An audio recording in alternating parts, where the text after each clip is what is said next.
So, we got a rotary lift here, and one of the locks is stuck on it. So I'll show you what you gotta do. Take your cover off to start.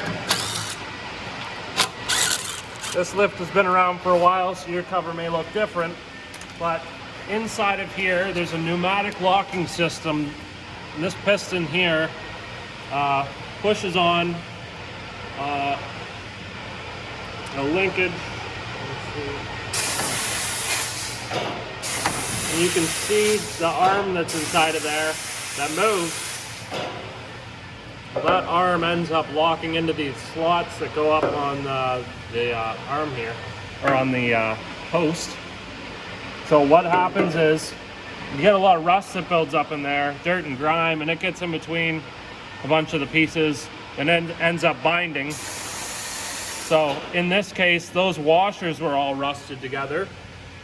So I just took the pressure washer to it, got all the grease and stuff out the best I could, and then hit it with a bunch of penetrating fluid, let it sit there, and use the lock to try to actuate it back and forth as many times as I could just to get it to free up. So it finally did free up. Sometimes those linkages, they'll break and they won't catch. So you'll be lowering a vehicle down to set it on the locks, and when one side's going to continue to go down, and sometimes those arms will break. So just thought I'd give you a little insight on what's on the inside and how it works.